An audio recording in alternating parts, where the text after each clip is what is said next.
작성할 때 필요한 서류가 5가지가 있었죠. 그 중에서 첫 번째로 쉬운 건데 첫 번째 서류를 오늘 발급해 보도록 하겠습니다. 따라와 주세요.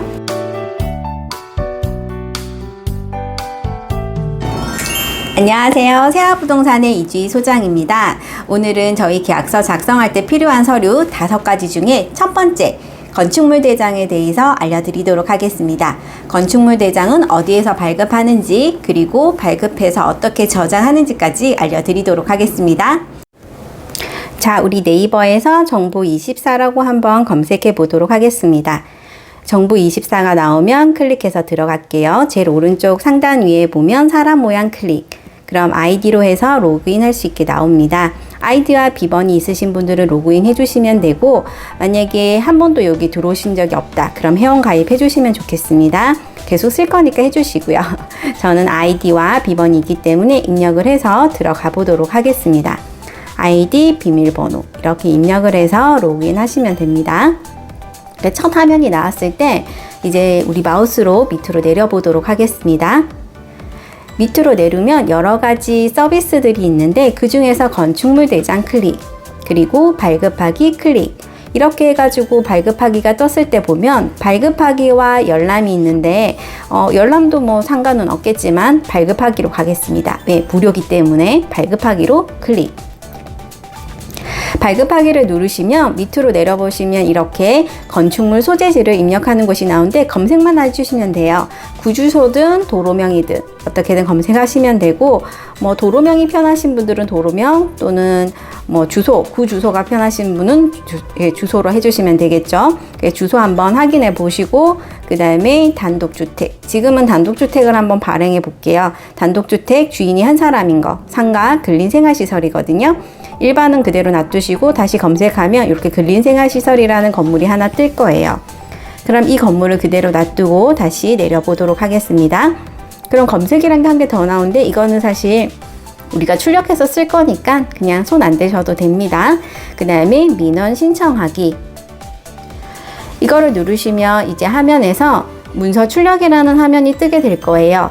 그러면 이제 이걸 발급 받으시면 되거든요. 여기 보시면 밑에 문서 출력이라고 뜨시죠? 그러면 이거를 뜨는 거를 클릭하시면 이렇게 일반 건축물이 떠요. 일반 건축물은 대부분 주인이 한 사람인 경우에요. 단독주택, 다가구주택 또는 상가라고 하더라도 몇 층짜리 상가든 상관없이 주인이 한 사람이면 일반 건축물 되겠습니다. 이렇게 컬러로 해서 출력하셔도 상관없지만 되도록이면 PDF로 저장하시는 게 좋으세요.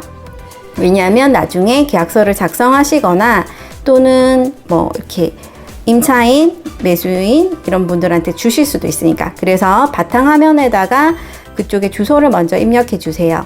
그래서 해당하는 주소를 입력해 주시고, 그리고 나면 파일 이름을 똑같이 바꿀 거예요. 어떻게? 파일 이름에다가 주소를 적을 거거든요. 그리고 주소를 먼저 적고요.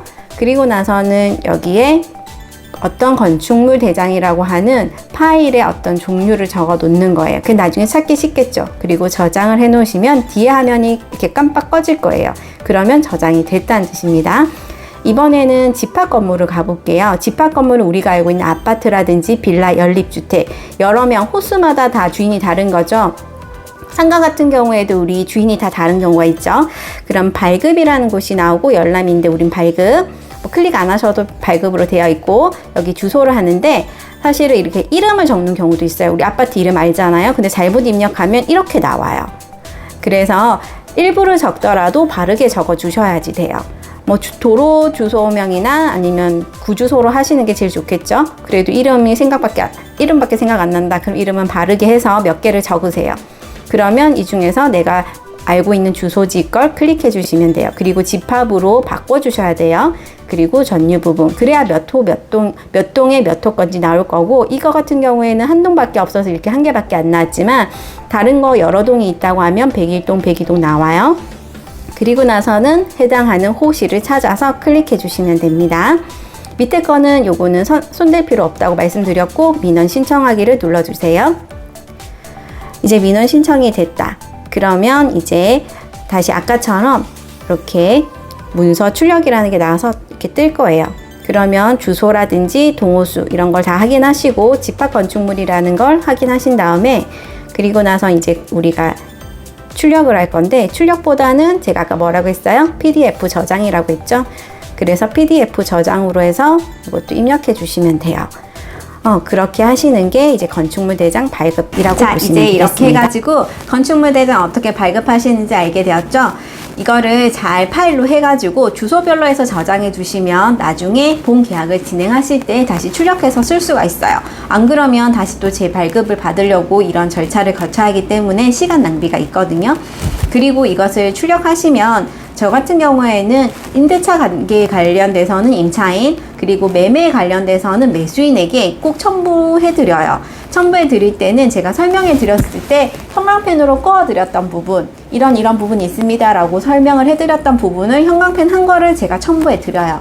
그리고 나중에 혹시라도 문제가 생기면 난 형광펜으로 꺼가면서까지 너한테 설명했어, 이렇게 얘기해드리거든요. 그렇게 하시면 조금이라도 나에 대한 어떤 자료 제시나 설명한 의무가 조금 나태하지 않았다, 이걸 알 수 있을 것 같아서 저는 항상 그렇게 해드려요. 그리고 제가 가지고 있는 계약서에도 뒤에다 첨부를 해놓는 경우가 많아요. 그렇게 해서 이런 부분에 대해서 다 출력해서 내가 드렸다, 이 날짜 봐라, 이렇게 하면서 공무원한테 이렇게 제시하는 것도 있어요. 가끔가다 우리 구청에서 단속 나오잖아요. 그러면 그런 부분이 있었다는 걸 첨부해 놓으면 아무래도 이 공인중개사는 성실하게 확인해주는 의무를 다하고 있구나 라고 생각하시는 것 같아요.